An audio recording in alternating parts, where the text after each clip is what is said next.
Hey guys, DarkheroJosh here, and today, as you can see, this is a pretty lengthy video we got here, but it's actually just the 3 U20 videos I've made in the past, all packed into one big, large video. My apologies for this lazy upload first off, but as you guys know, it's about that time for exams, and to save as much time as possible, this was the first thing that came to mind. But don't worry, because this will just give me more time not only for school and my exams, but also with future videos putting me ahead of my schedule. Hopefully y'all understand, but without further ado, I present to you the second half of the jaw-dropping match between the Blue Lock 11 and the Japan U20 team. Manga spoilers, by the way. Around the 45-minute mark, aka the halftime break of this extreme match between the Blue Lock 11 and the Japan U20 team, we see Team Blue Lock dominating the first half with the score being 2-1. As we transition to Buratsuta Hiritoshi, the president of the Japan Football Association, pressing the coach of the U20 team due to the fact that the U20 team is losing in the first half. He gets desperate, saying that it doesn't matter what it takes as long as the U20 team crushes Blue Lock and wins. As we cut to the U20's locker room, it's obvious to see that they're all down in the dumps, but they certainly haven't lost hope yet, as they know that they still have a slight chance of winning. As the genius Sai walks in on this gloomy room, we see the members of the U20 try to communicate with Sai, asking him what they should do next, but to their surprise, he tells everyone to just do whatever the hell they want, as he states that he's leaving, exposing that he was only taking up the bet that he had with Aku chapters before this match even started, testing if the genius could bring something out of them. But as Sai expected, the players of the U20 were just utterly useless to him. As the only hope for the U20 team starts to depart, we see Aku asking Sai to just wait a moment, apologizing to everyone for making such a selfish bet. Aku then explains that he only wanted to test the team's current strength and standings, but after witnessing Team Blue Lock firsthand for only 45 minutes, he sees the difference in strength, admitting that him, as well as everybody else on the U20 team, except for Sai of course, are weak. And at the rate that this match is going, the U20 will end up being replaced by Team Blue Lock and disappear within due time.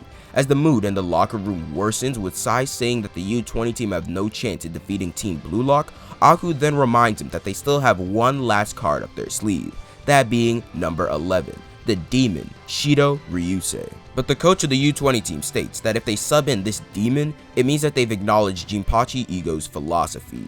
But Hiritoshi doesn't care as long as they win, saying that the top priority of this match is to make a show out. With this result, Sai decides to jump back into the match, saying that him and Shido will become the game's headliners. As we jump to chapter 126 with the second half about to commence, Rin and Isagi notice that the U20 have decided to bring out the demon Shido as their trump card. Shido then realizes the two on the field and starts to taunt Rin, saying that after this match, it's gonna be clear who's number one.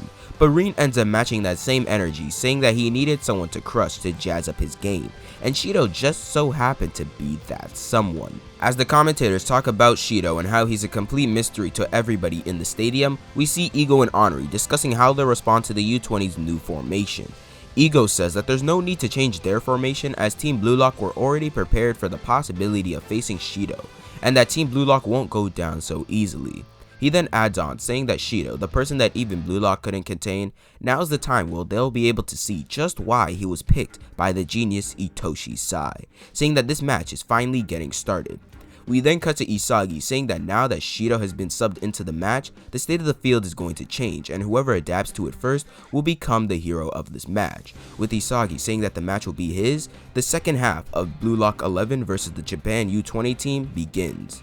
As we start the match with Shido passing the ball to Sai, we see Nico intensely observing Shido's movements, pointing out that his weapon is his overwhelming scoring ability in the goal zone.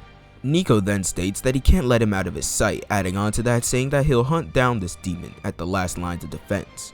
As Shido is on the move, we see him moving very randomly upfield. As everyone's confused at this play of his, Nico questions it, saying that Shido is ignoring both ally and foe alike on the field, adding on to that saying that this match isn't an 11 versus 11, and instead to Shido, it's him versus everybody else on the field. As the genius Itoshi Sai links up with Shido's randomized movements, he ends up passing it through such a narrow route that not even Nico could see. As Shido is in possession of the ball, we see Chigiri right on his tail. But that's when the U20's forward Sendo Shuto appears behind Shido asking for the ball. As Shido passes the ball, Chigiri noticed the change in Sendo, saying that he's acting like Shido's decoy to support him, copying what Isagi and Rin do on Team Blue Lock. a combo that they certainly weren't expecting in the slightest. As Sendo side passes the ball, Isagi gets confused on why he didn't send it to Shido, realizing that the one Sendo was passing to was Itoshi Sai himself. As Sai gets the ball, in the same instantaneous motion, he kicks the ball, and as it looks like he's going to shoot the ball by reflex, he then crosses the ball to Shido with an outspin, a perfect pass indeed. Isagi then admits that with Shido's presence on the field, the U20 team's offense has improved greatly. But before all hope seemed lost, as Shido was about to kick the ball, he then gets blocked by the guardian Nico. As Nico receives a yellow card for his play, the commentators talk about the crazy play that Shido and Sai pulled, amazed that Shido was able to link up with the genius like that. As Shido shit talks Nico for the little stunt he pulled earlier, Nico matches the same energy, saying that he mistook Shido for a bug, clearly trying to provoke him. As Shido falls for it and is about to fight him, Sai stops him, saying that he shouldn't throw away his dream just by getting a red card in this match. As Gagamaru and Isagi go up to Nico, giving him some reassurance, Nico says that even though he could see their play clearly, he couldn't stop it.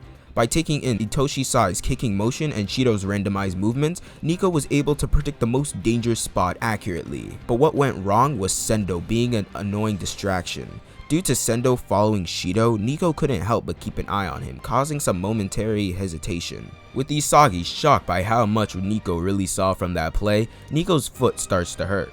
Isagi asks if his foot's okay, but Nico says that he can still play. And even though he wasn't chosen to play as a striker in this match, using his eyes he was able to realize how fun it was to crush all the forwards by playing defense. Nico then thanks Isagi, saying that because of him he's not afraid of changing anymore. As we move on to the free kick from the Japan team, we see Shido and Sai discussing about who's going to kick the ball. But as Shido says he's gonna kick it, Itoshi Sai asks him if that's the best option Shido could think of, saying that in this very moment Shido shouldn't stop thinking outside the box, and that he should start picturing his very best goal. As Shido likes the way Sai's thinking, he pictures his very best goal, and says that it's super advanced, wondering if the great genius will ever be able to keep up. As Shido and Sai have this weird and questionable scene right here, we see Shido is about to kick the ball, and as Team Blue Lock prepares for the shot, Shido takes a sharp left and starts bolting to the net, with everyone realizing that the person who was going to kick the ball was Itoshi Sai. But before he kicks the ball, Chigiri reads his play, saying that it's going to be a pass to Shido, and as Shido has his eyes on Team Blue Lock's weak points in defense, Chigiri attempts to stop this little demon in his tracks. Sai kicks the ball, and as Chigiri predicted, it was going to be a pass. Chigiri then decides that if he dives into the ball, he'll just barely be able to intercept the pass, and considering Shido isn't even looking at the ball, he decides to make that idea a reality. And as he tries to headbutt into the ball, it ends up being just a few centimeters in front of him, questioning if they really aimed for this spot. But right at that moment, the demon appeared, telling his cells to fly.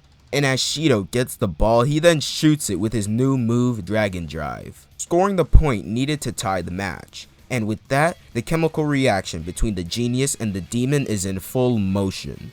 As the crowd goes crazy over that amazing goal by this demon, Shido's goal of showing the world who he is progressing slowly but surely. As Shido strikes a cool pose, followed by some questionable words, Itoshi Sai tells him that he shouldn't get all excited yet as they've only tied the game. Isagi then confirms that without a doubt, what just happened was a chemical reaction between Shido and Sai.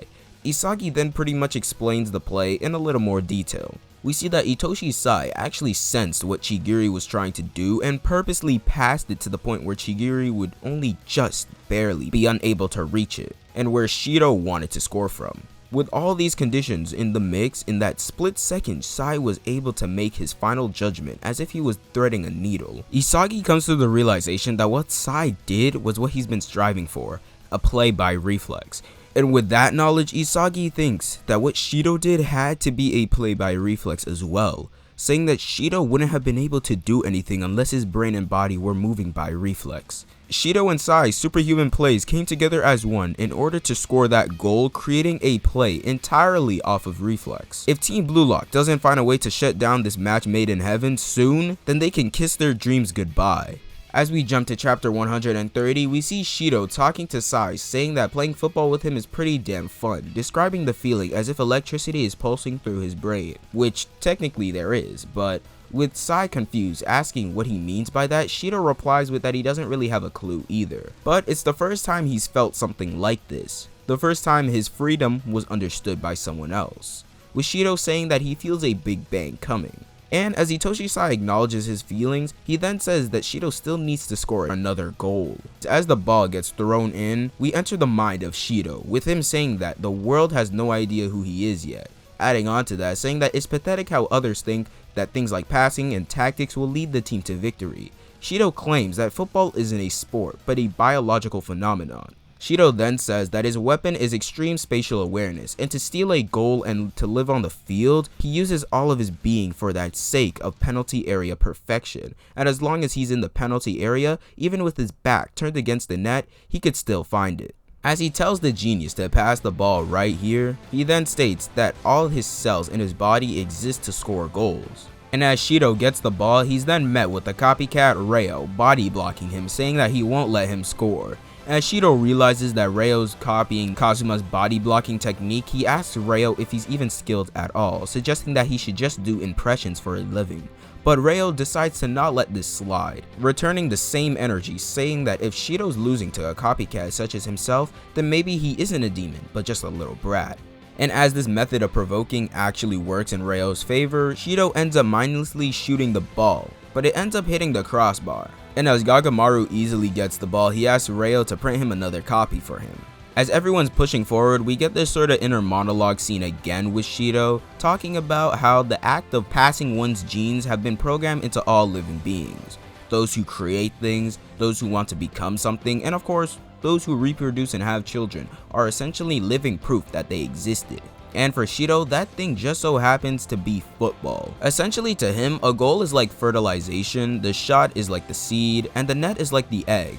And the pleasure from that birth is what he refers to as explosions.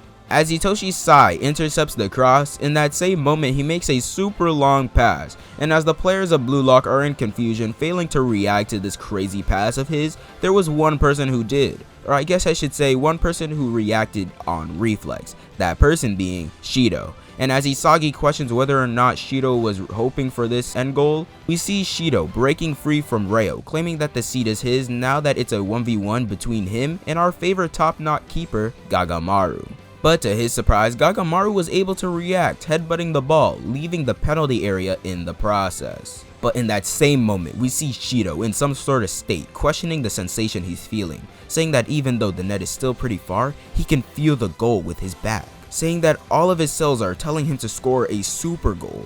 And as the genius Sai and Honoree is shocked, we see Ego saying that Shido has gone into the flow. And as Shido hits a bicycle kick with his Big Bang drive, he then tells all the people who don't know him yet to take his goal, also known as his genes, right into the womb, leaving the crowd in awe at the birth of the Demon Lord. Getting the U20 team's second goal, making the score 3-2 them, putting them ahead of Team Blue Lock, of course. As Shido was the first one in this match to enter the flow state, Team Blue Lock's victory seems almost out of reach. And as Ego gives up, saying that he doesn't even have a plan to counter this crazed duo, it's clear that Isagi and the others obviously won't go down without a fight. Isagi asks Ego, referring to him as Shitty Four Eyes, to make them win with the ego he taught them. But with Ego completely out of plans, he decides to take a gamble, one where he doesn't even know the outcome of, deciding that to fight a monster like Shido, they need to bring out a monster of their own, using their last substitution on the great king himself, Baro Shuei. As Team Blue Lock's chances seem like they're going up in smoke after an insane super goal by Shido putting the Japan U20 team ahead of Team Blue Lock, there was only one man who can rewrite their fate. That man being none other than the king himself, Baro Shuei. As we're 15 minutes into the second half, we see Team Blue Lock make their final substitution with subbing out Otoya and subbing in number 13, Baro. As Otoya says that with Baro's killing intent, the defenders will sense him coming from a mile away, the king tells this peasant to quiet down as he claims that he's just pressuring them. As we see Team Blue Lock's formation change with Baro playing as the right wing and Hiyori moving to right back, we see Isagi try to explain to Baro his plan of coordinating along the right side, but that's when Baro interrupts him by saying that his plays have been really boring. As Isagi hates having to deal with Baro's ignorance, he knows that with Baro's added firepower, they can overwhelm the U20 team. And that just goes to show how much Ego trusts them. As Henri notices that this formation wasn't so prevalent during their training, Henri asks Ego if they'll really be alright out there. But Ego responds with the fact that he already planned to sub in Baro straight from the beginning, adding on to that saying that he had no intention of throwing this match. This match has unfolded exactly as he envisioned, but what he wasn't expecting was for Team Blue Lock's ego and passion to surpass his expectations. After hearing that, Henri says that they still have a chance at winning, but in that moment, Ego tells her to shut up and watch the current Blue Lock at work, as they just might be able to create football's most critical moment. As Nagi welcomes the king onto the pitch, Baro decides to be disrespectful and say that Nagi only scored one measly goal in the beginning of the match and died out, telling him that from now on he'd better pass to him. But as Nagi says that he doesn't want to pass to him, they start to bicker a little bit. But that's when Reen steps in, saying to forget about balance, and from now on, all the forwards can rush in and do as they please, as he claims that they'll win even if they have to destroy each other to do so. As Yukimiya and the rest are in favor of this idea, as this formation is their most powerful yet, focused on complete offense, we restart the match with the knowledge that stealing goals is the only path to leading them to salvation. As Team Blue Lock is on the move, we see Isagi recalling Baro's weapons to be his charging dribbles and his middle shot range of 28 meters. If Baro is free in his territory, he has a high possibility of scoring. So what Isagi decides to do is try to lead Baro in that area, shadow him from behind, and find a chance to score himself. As we get a flashback to Baro and Ego discussing about the game plan for when he gets on the pitch, Ego says that if Yukimiya is around when he charges in, he should dribble in on both sides to break the enemy formation, as well as some other moves that he should do. But Ego then says that that's what he informed the rest of the players, but Baro himself could ignore all of that. And as Baro says that he was already planning to, Ego says that what Baro has to do to the very last second of this match is to devote himself on devouring Isagi Yoichi.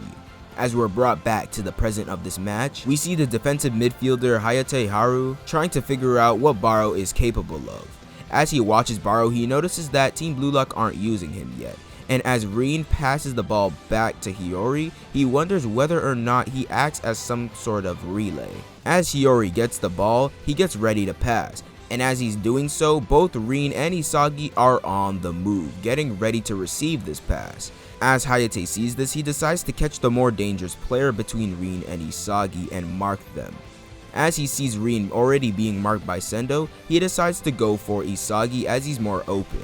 Isagi notices Hayate coming to try and intercept the pass, but he says that Hayate noticed him a bit too late and that he'll be able to get the ball before him. But right at that moment, the king charges through, stealing the ball from both of them. As Hayate is shocked at the fact that Baro stole the ball from Isagi, a teammate, he tries to catch up with him. As Baro claims to be Isagi hunting, Hayate questions what kind of attack this is. He asks how is he even supposed to predict this kind of play.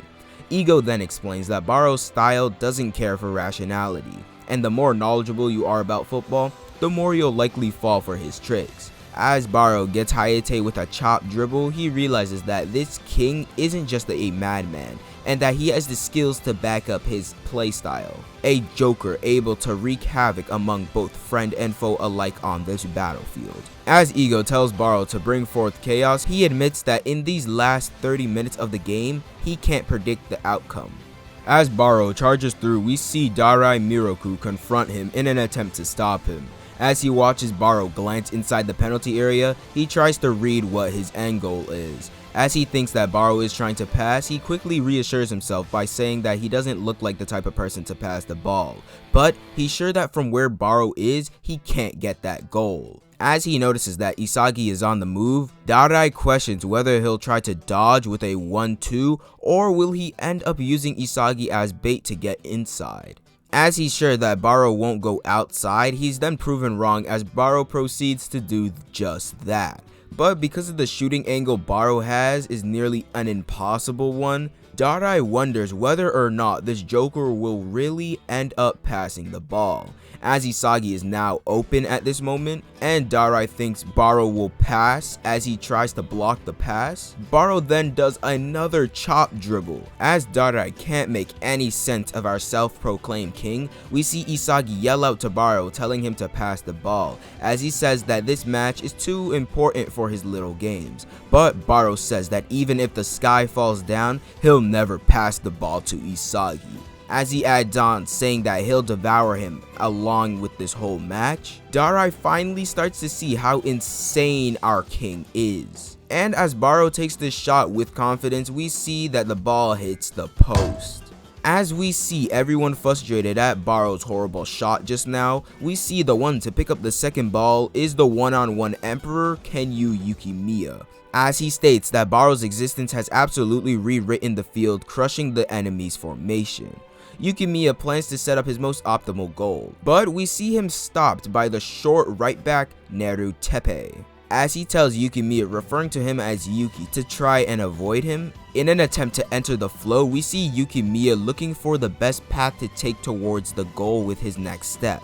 He successfully finds one, and as he quickly passes by Neru, he states that he has to take it up a notch, as it's exactly because of the chaos that Baro has created that he's able to run this route of his. Neru realizes that Yukimiya's moves are more precise than before, as he's doing La Croquetas at full speed, mentioning that he's not using the space between his opponents, and that he's just cutting between the spaces where all allies and foes alike are scattered around the field, running through people as if he's dodging obstacles, a dribbling style derived from street football.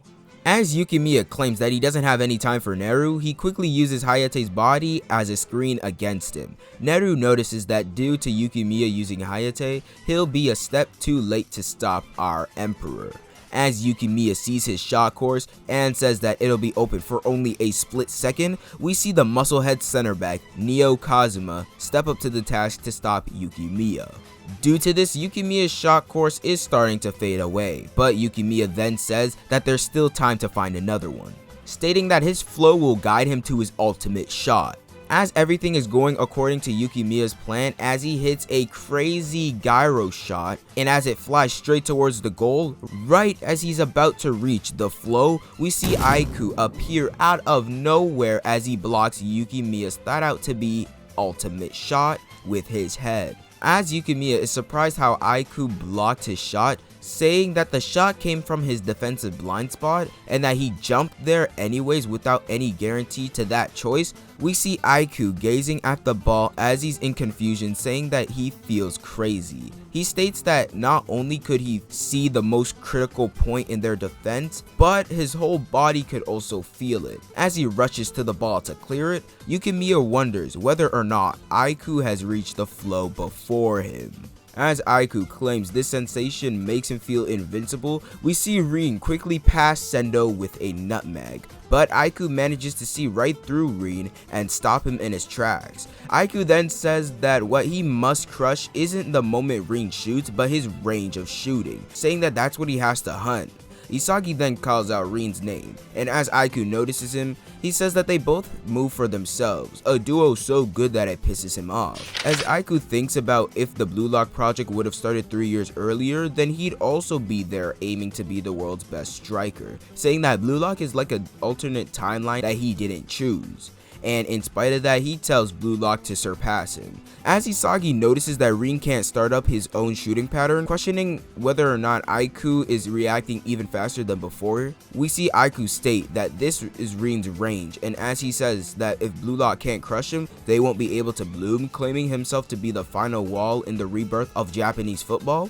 We see Rin pissed that Aiku is able to read all of his directions, and as he kicks the ball upfield, we see the ball fall right into the feet of Itoshi Sai as he tells them to get ready for the credits to roll. As the U20 team does their signature quick counter against Team Blue Lock, we see Karasu confront Itoshi's side, saying that Blue Lock is done for if they don't score the next goal, and in order to prevent that outcome from happening, he decides to stall for as much time as he possibly can for the defenders to get in their positions. As Hiyori notices what Karasu is doing, it gives him more time to read out the most dangerous outcomes. As Bachira and Aryu also notice what they're doing, Bachira decides to mark the fox Teru, while Aryu marks the giant Cho. As everyone in the defensive line is marking their man, it only leaves Reo to deal with the demon Shido. As Reo tries to stop this demon, we see Shido quickly pass him. Reo can't use his copy ability as Shido is challenging him to a battle of pure athleticism. As Reo is barely able to keep up with Shido's movements, he also notes that Shido and Sai's timings are nearly impossible to copy while keeping an eye on both of them. As Karasu can stall this genius no further, we see Sai make a cross to Shido.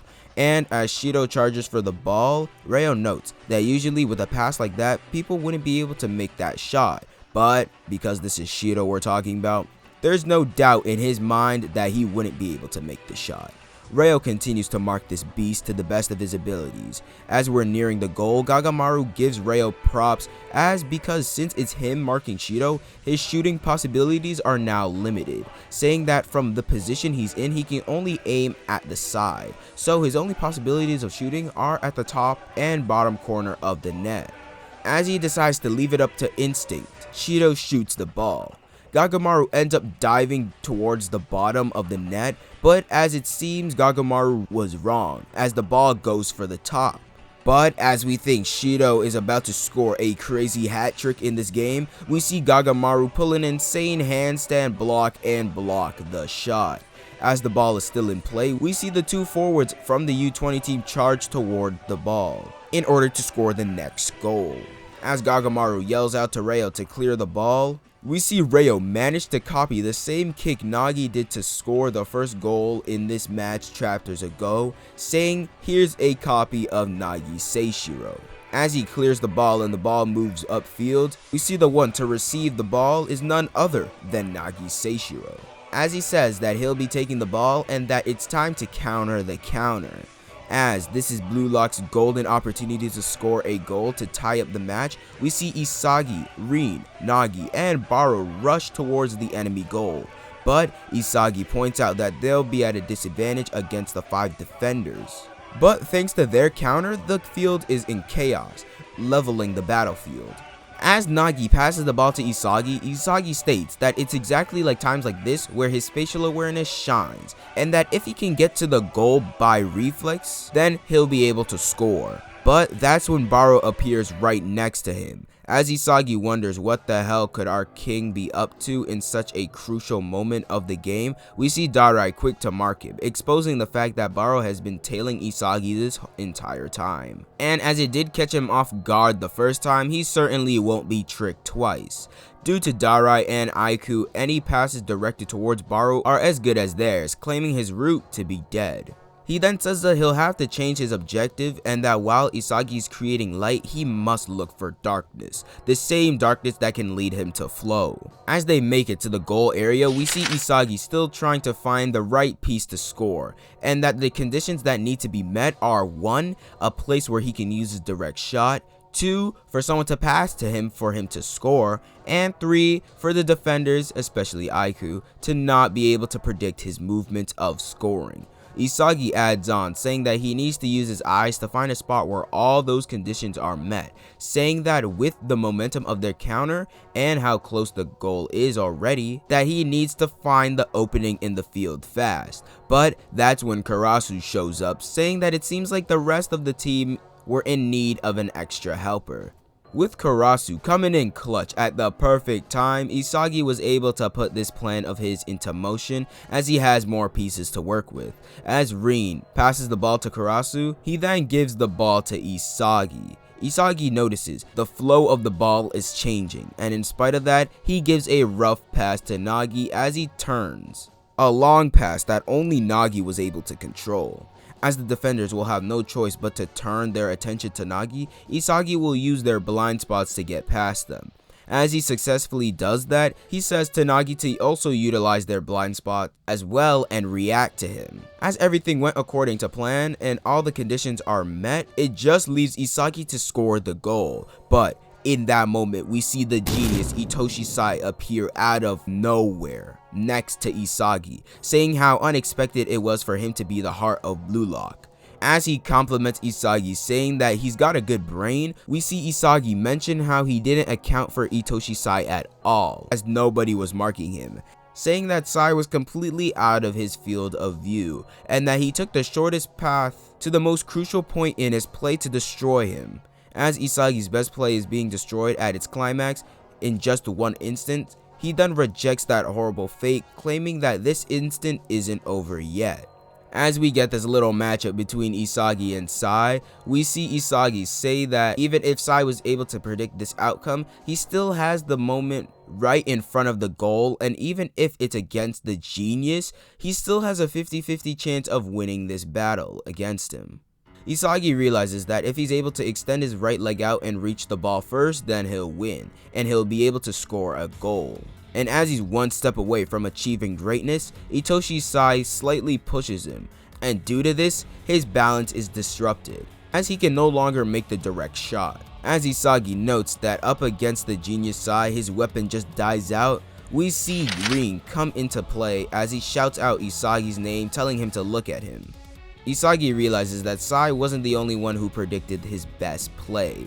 We see Isagi struggle a bit as he manages to pass the ball in front of Rin, but to their surprise, Aiku was able to follow up with Rin's play, as he says that Rin shouldn't go thinking that he can beat him with just that. As both Aiku and Rin are neck and neck in pursuit of the ball, in that same moment we see Baro appear out of nowhere as he butts in on this one-on-one. Aiku then questions why and how Baro got here, assuming that he was just following number 11 Isagi all this time. Baro then thanks Isagi for the ball, referring to it as a feast, claiming his light to be his prey. And as we get not one, not two, not three, but 4 clean panels of this insane moment, he hits a super sliding shot, and as the ball flies straight towards the top left corner of the net, we see our king jump with joy as he takes off his shirt and starts roaring with fury, as he not only manages to devour Isagi and Rin's light, but also ties this wild match to 3-3. As we see everybody in the stadium, commentators and crowd alike, going absolutely insane over that goal of Baro's, we see Rin frustrated, saying that he won't let things end like this, as he tells everybody to stop getting in his way, claiming that the one who'll score the next goal will definitely be him, also claiming this game to be his and that he'll defeat his brother and carve his name into the world, and that this story is about him. But the real question is Rin just all talk, or is he going to show an amazing performance on how he's going to be able to score his next shot? As we're reaching the final stretch of this match, with Itoshi Rin managing to block Aku's shot, we learn that the time remaining for this crazy exciting match is 5 minutes. As the crowd's excitement fills the arena and the commentators are in absolute amazement at the turn of events, one of them states that he, as well as everyone else in the stadium, is able to feel the intensity of this match, as he compares it to something along the lines of a death match. As the commentators discuss their excitement for this match, they say that the possibility of a hero being born out of it is very likely. As we restart the match with a corner kick by Itoshi Sai, the younger brother Itoshi Rin tries to feel and predict where his brother is going to aim the ball, saying that he has to defeat the boy genius alone, as he believes that he's the only one capable of completing that task. As these relentless players of Blue Lock get ready to defend the net, saying that they'll defend it even if their bones break, Rin figures out Sai's passing play, and that he plans to pass the ball to Aku, saying that it'll only fit his destructive yet beautiful playing style. But as he rushes to interrupt this pass, he realizes that the pass isn't actually going for Aku, but for Shido. And as all hope seems to be lost, the man who arrives at the scene to save the day was none other than Isagi Yoichi, who was able to intercept what seemed to be the perfect pass by watching Rin and Sai, as well as adding Shido into the mix. Adding on to that, saying that Rin's dead zone is something that only he who is able to link up with Rin can perceive. As the crowd's cheers are at an all-time high, so are the players, and as the U20 tries to get the second ball, our cyan-haired boy Hiyori swoops in for the steal. As Team Blue Lock starts to turn the tables and shift things into high gear, we see Rin still frustrated about Isagi getting in his way from the play earlier, saying that he only wanted to go about this alone. While in this state of frustration, Rin realizes that Blue Lock doesn't allow him to be alone. And as we think we're about to get some sort of wholesome scene out of Rin, we then get to see something crazy, as we start to see what seems like to be the birth of Rin's egoism, declaring that he'll crush Isagi into pieces. As 3 minutes pass by from the 5 with Hiyori still in possession of the ball, we see an out of control Rin take over, with him stating that things like his brother, Blue Lock, and even revenge don't even matter in this crucial moment, as he claims that anything that ties him down to such a lukewarm extent is disgusting. With the team clearly noticing the sudden shift in Rin, they could only stare in confusion at his becoming. Rin says that he was only feeling tied down because he was expecting an answer from someone other than himself, and as he remembers the day that he lost his older brother, he recalls what his final words were to him before he left, saying to never use him as a reason to play football ever again. As Rin wasn't able to fully grasp the true meaning behind the words of his brother back then, he understands them crystal clear now, and that the disgusting one and the one who should be crushed into utter pieces is himself, sticking his tongue out, showing a pretty damn cool yet disturbing face, leaving even the boy genius in shock. As Isagi tries to work with this disturbing version of Rin, he realizes that he won't even give him a second's worth of time, making plays that the normal Rin obviously wouldn't make, leaving Isagi in a state of confusion.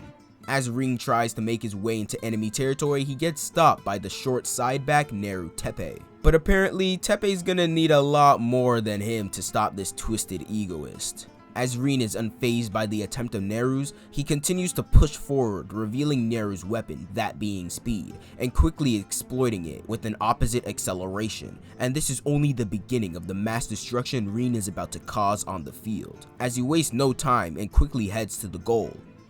As Rin continues to push upfield, he's then stopped by another side back by the name of Darai Miroku. But with this already irritated Rin decides to make this side back quick light work, having the time to expose his weapon and insult him in the process. And before the bald monk had even realized Rin's objective, it had already been too late, as Rin managed to slip behind him in stopping his turn and trapping the ball with his back heel. As Itoshi Rin is racking up the bodies one by one, the U20 team is being led to their ruin before they even had a clue in the world. As the bad-mouthed center back Neo Kazuma enters the fray, Rin was left with no choice but to catch another body, by quickly exploiting his weapon being his core as his engine, and by baiting this loudmouth by placing the ball in front of him, faced with his strength, Rin had him right where he wanted him, by using Kazuma's own strength against him and breaking his balance from below. With Rin almost receiving a foul for his last kill, it seems that he's getting through this what was thought to be an iron wall of defense quite easily. With Nagi and Isagi both shocked at what they just witnessed, we see Ego break down what seems to be Itoshi Rin's flow, being that he brings out his opponent's strongest weapon and solely comes up with an effective play to decimate it completely. A very corrupt and abnormal Ego indeed. With Isagi trying to put the pieces together, admitting that this is a Rin that he doesn't know. Adding on to that, saying that if Itoshi Sai's playing style of soccer is one that destroys beautifully by calculating everything perfectly, then Rin's playing style is meant to be the exact opposite, by letting players bring out their best and destroying that hideously. As Rin thrusts through the last lines of defense of the U20 team effortlessly, he then comes face to face with the selfish captain, Oliver Aku. As the cold face-off between Rin and Aku is in full motion, we see Rin's thoughts are still the same, being that he wants to destroy anything that's weighing him down, including the past, claiming that if he makes this goal, he'll be reborn, being so dead set goal crazy that he doesn't even realize he's drooling. As Aku is trying to prepare for this natural disaster, he decides to update all the data inside of him, and after recalling all 3 of Rin's kills, he states that he's already several levels higher than them, and that he changed his playing style to one more destructive and violent, that focuses on offense. But as Aku gets ready to take him down, Rin just keeps getting stronger and stronger, as Rin says to Aku to try to surpass him at his best, With Aku's stats on Rin starting to glitch out on him, he sees that he won't even have the slightest chance in defeating him. But when all hope seems lost for Aku, Rin gets disrupted by the demon Shido. And with this tag team we didn't even know we needed, it seems like the odds are more in the favor of the U20 team, being that this matchup is down to just pure luck. As this tag team takes charge, we see Isagi trying to get Rin to look at him and cooperate. But Rin still refuses and tells Isagi to quit limiting his possibilities of destruction. And as Rin feints Aku without hesitation, like the egoist he is, he goes in for the shot, with the crowd left in non-stop suspense with if it'll go in or not. And with the goalie trying his absolute hardest to stop the ball, it ends up hitting the post, leaving the crowd in a state of sort of tense fear and the enemy shocked but thankful. As his older brother Sai ends up getting the rebound, we see that 1 minute has been added to this ever-changing matchup. As our genius Sai and the demon Shido are pairing up for what seems to be the final play, we see Team Blue Lock trying everything in their power to stop them, with even the bench players harshly cheering them on. As Itoshi Sai cuts through Blue Lock's last line of defense, we get this sort of cool spread of what seems to be Isagi reading the field, and seeing that Rin is heading towards his brother Sai, in an attempt to utterly crush and destroy him again. With Sai taunting his brother about coming to Blue Lock, saying that he can't become the world's best, Rin rejects his brother's words, saying that he should stop trying to bind his ego with his words, again claiming that he's no longer the little brother of the boy genius Itoshi Sai, but Itoshi Rin the egoist. And with this newly found resolve of his, he goes into this final matchup with Itoshi Sai. From the crowd to the commentators to even Ego himself are intensely paying real close attention to this final matchup in everlasting suspense on how this will play out. Itoshi Sai starts doing scissor dribbles at lightning speed, and as Rin attempts to get the ball, he ends up getting faked. But Sai doesn't stop there as he kicks the ball up and hits it in front of him with his heel. As both are in pursuit of the ball, hands on each other and all, bars by the way, Sai gets the ball, and no matter how hard Rin tries, it always seems like he'll be one step behind of the genius. And as this genius is about to trap the ball and speed right past his ex-little brother, Rin ends up predicting Sai's next move, kicking the ball over them both, shocking Sai and everyone else on the U20 team. And as the loose ball seems like it's going to Aku, it ends up passing over him, landing in the position where Isagi's luck ended up taking over, leaving Isagi no other choice but to finish the job and take the win not only for himself, but for Team Blue Lock, scoring the final goal which let Team Blue Lock rise above the U20 team, proving Blue Lock's existence to the world. Now I admit that Isagi pretty much stole the spotlight from Rin just there, but I'm pretty sure it's safe to say that without Rin going on a total rampage, catching body after body from the U20 team, this win absolutely wouldn't have been attainable, making Itoshi Rin undoubtedly the MVP of this match/arc. I had a lot of fun making this video, and if you guys want to see more Blue Lock content like this on the channel, then please leave a like, subscribe to the channel if you're new, and comment down below what other moment in Blue Lock should I go over next. And without further ado, I hope you guys have a great day, and see ya.